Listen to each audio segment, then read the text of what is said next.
의뢰인의 행복만 생각합니다. 법률 문제로 고민에 빠지신 분들에게 정확한 정보를 제공하여 현명한 선택을 하도록 도와드리는 소송 가이드입니다. 도박죄와 관련한 처벌의 문제는 일반 대중에게 상당히 중요한 사안입니다. 많은 사람들이 도박이 단순한 오락에서 그치지 않고 처벌 대상이 될 수 있다는 점을 간과하기 때문에 그 구체적인 기준에 대한 명확한 이해가 필요합니다. 특히 법적인 제재를 피하기 위해서는 도박이 단순한 오락으로 여겨질 수 있는지 아니면 범죄로 간주될 수 있는지에 대해 구체적인 설명이 요구됩니다. 우선 도박죄가 성립하려면 재물의 득실이 우연성에 따라 결정되어야 한다는 중요한 전제가 있습니다. 즉, 승부의 결과가 우연에 의한 것이어야 도박죄로 인정될 수 있으며 만약 사기와 같이 의도적으로 승패를 조작하는 경우에는 도박죄가 아닌 사기죄가 적용됩니다.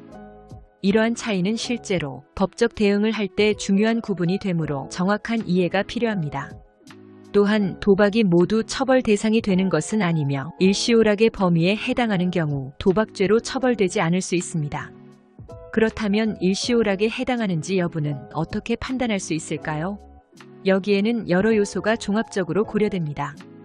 도박에 사용된 재물의 액수, 도박이 이루어진 시간과 장소, 참가자의 재산 상태 등이 주요 판단 기준이 됩니다.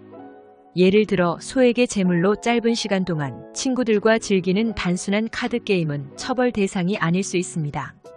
하지만 도박이 단순한 오락의 범위를 넘어설 경우에는 법적 처벌이 뒤따를 수 있습니다.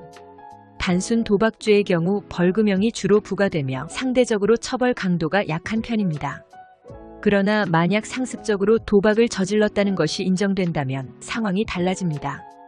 이 경우 3년 이하의 징역형에 처해질 수 있으며 벌금형도 단순 도박죄보다 최대 2배까지 선고될 수 있습니다. 특히 상습 도박죄나 도박 개장죄의 경우 벌금과 징역형이 병과될 수 있어 더욱 무거운 처벌을 받게 됩니다. 마지막으로 중요한 점은 공소시효에 대한 문제입니다. 도박 관련 범죄도 다른 범죄와 마찬가지로 일정 시간이 지나면 국가의 형벌권이 소멸하여 처벌받지 않을 수 있습니다. 단순 도박죄의 공소시효는 5년이므로 이 기간이 경과하면 법적으로 더 이상 처벌할 수 없게 됩니다.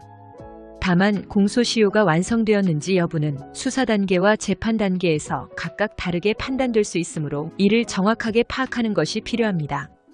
따라서 도박죄와 관련하여 자신의 행위가 처벌 대상이 될 가능성이 있다고 판단된다면 이를 사전에 인지하고 대처하는 것이 중요합니다.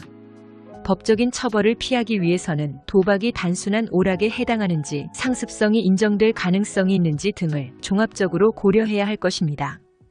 소송 가이드는 법률적으로 문제가 될 수 있는 부분에 관해 상세히 설명을 드리고 그 해결책에 관하여 근거 법령 및 관련 법령을 제시하는 길잡이를 해드립니다.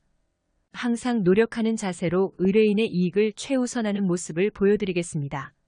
소송에 대한 자세한 상담을 원하신다면 변호사 상담 신청을 누르시고 더 많은 정보를 보고 싶으시다면 소송 가이드 카페를 방문하시면 됩니다.